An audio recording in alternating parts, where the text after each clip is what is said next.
Like perhaps many, or perhaps few, I never knew my paternal grandfather, my father's father, and only know the stories that were told. I never saw his face except for in just two pictures, and I never heard his voice.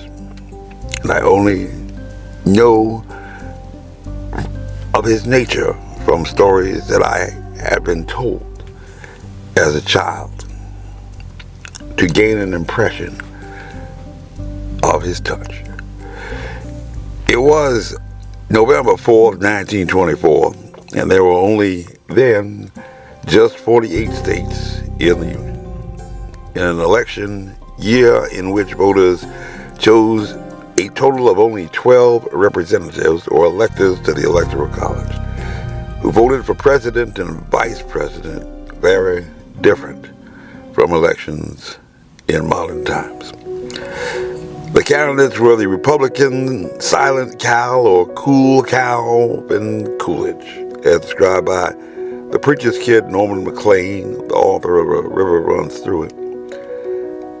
The Vermont-born 30th President of the United States, a New England lawyer, who had climbed the ladder of Massachusetts state politics to become its 48th governor, pitted against the Democrat John Davis in a state so solidly Democratic, or then Dixiecratic, that none of the candidates running for president, including the progressive Robert M. La Follette and the prohibition candidate Herman P. Farris, had even campaigned in the Old Hickory State.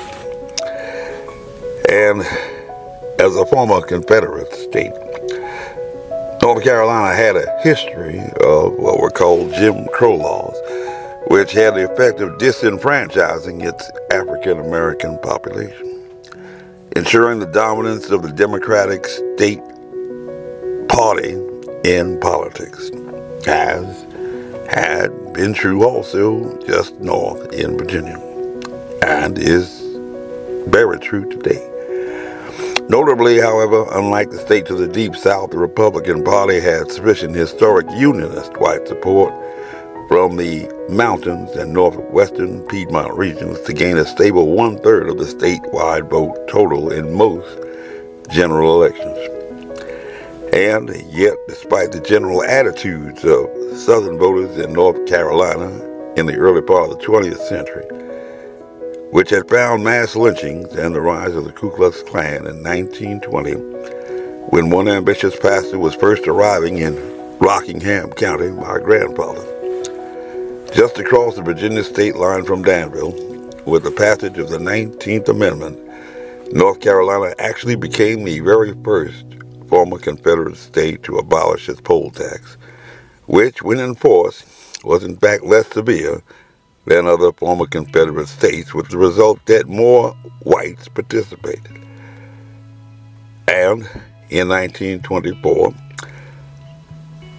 the presidential election, North Carolina would, alongside the state of Kentucky, see the largest mobilization of female voters in the entire country, after they had very recently, in that path, gained the franchise. But of all 48 states, in fact, North Carolina, in that contested election, would show the very smallest swing against the Democrats of any state in the Union.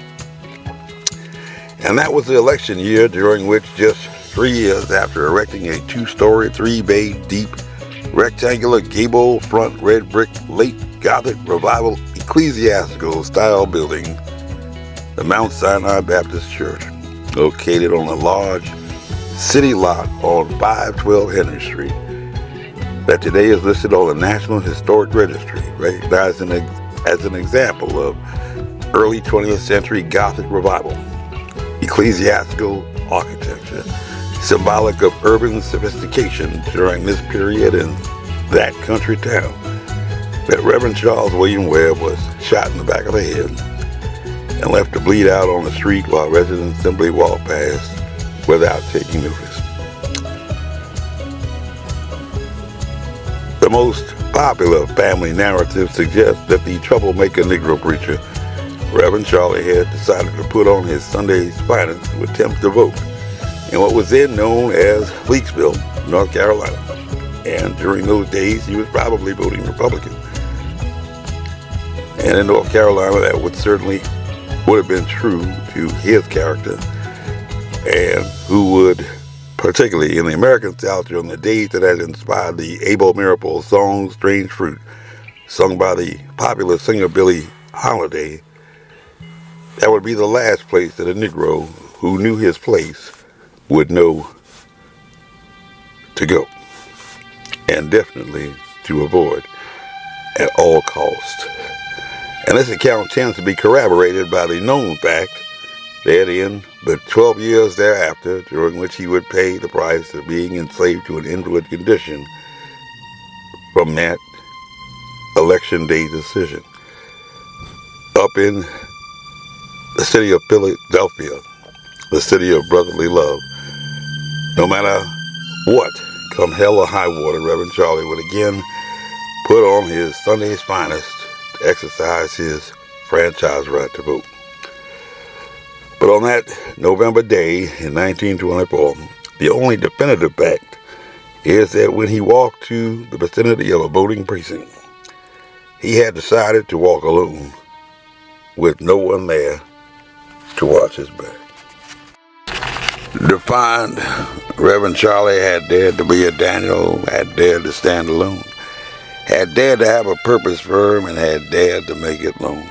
And although he had paid that price, unlike many who pass on unremembered, he has a church still standing now for over 100 years that he had built practically with his own hand.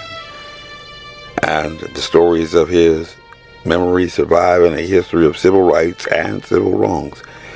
And at least for Reverend Charlie, who had exercised his right, fully recognizing the hazards of his chosen profession, he had in his sacrifice noted that no right or privilege bestowed comes without an obligation to pay. Freedom has never been free, and at least one founder had suggested that eternal vigilance is the price we pay for freedom. Some follow and some lead, some emancipate and some are freed, and that's what distinguishes just a mere follower from a leader. Anyone can follow, but not everyone can lead. If you want to make a major difference, you have to make a major decision. My name is Major Mike Webb, and I am running in Virginia's 3rd House District, and I already earned my majority in the U.S. Army. Honest.